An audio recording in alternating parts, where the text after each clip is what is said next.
Bon, on sort d'une rédaction assez éprouvante, là. Ah oui, on peut le dire. Cet article sur Horse nous a bien occupés. Voilà, Ors, du studio italien Santa Ragione. L'article sort demain, et en gros, on a essayé de répondre à une question qui a l'air simple. Pourquoi ce jeu est-il si controversé? Pourquoi il a été banni de Steam, de l'Epic Game Store, de partout quoi? Pour comprendre, il faut d'abord parler du concept. On l'explique en détail dans le papier. Au début, tout semble normal. On incarne un étudiant Qui prend un job d'été? dans une ferme isolée. Un pitch de départ très classique, en somme. Très classique. Sauf que les chevaux du titre, ce ne sont pas des animaux. Non, pas du tout. Ce sont des êtres humains, nus, masqués, réduits en esclavage. Et notre personnage est le nouvel employé de cette ferme de l'horreur. Les tâches sont banales. Couper du bois, nettoyer. Sauf qu'on nettoie des flaques de sang et qu'on enterre des cadavres. On passe de témoin à complice en quelques minutes à peine. Et l'expérience est courte, c'est voulu, 2-3 heures maximum. Mais c'est inoubliable. Et ça commence par l'esthétique. Ah oui, l'esthétique. Dans l'article, on a utilisé l'expression cauchemar expressionniste. Je crois que c'est ce qui décrit le mieux le jeu. Complètement.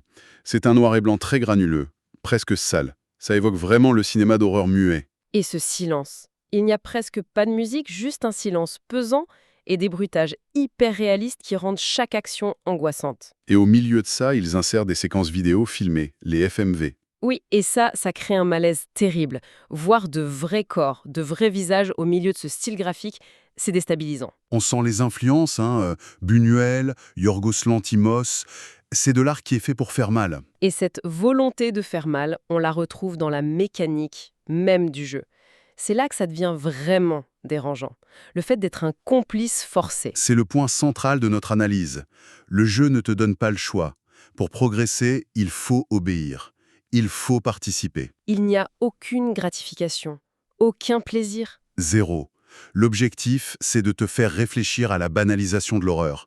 C'est très Michael Haneke dans l'esprit, ce cinéaste qui adore mettre le spectateur mal à l'aise. Du coup, en termes de gameplay, c'est très pauvre. C'est minimaliste, répétitif, Oui, mais c'est l'idée. pour te faire sentir piégé. Exactement. L'immersion passe par cette routine macabre.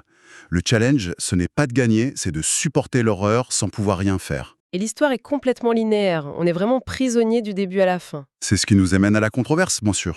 Le contenu? Oui, on parle de thèmes d'une violence psychologique et graphique extrême. Esclavage, torture, violence sexuelle suggérée, manipulation, suicide, body horror. La liste est longue. Et c'est ça qui a provoqué le bannissement de Steam et de l'Epic Game Store. Mais le paradoxe, et c'est un point qu'on souligne dans notre article, c'est que cette censure, Elle lui a offert une publicité immense. Ça a créé une aura sulfureuse qui sert presque le propos du jeu. tout à fait.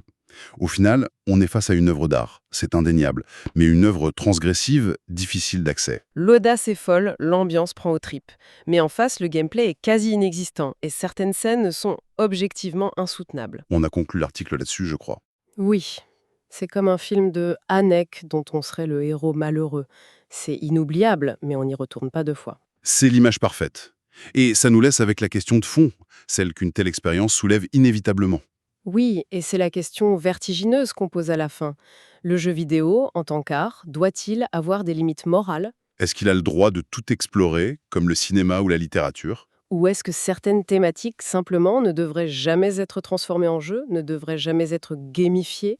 La question reste ouverte.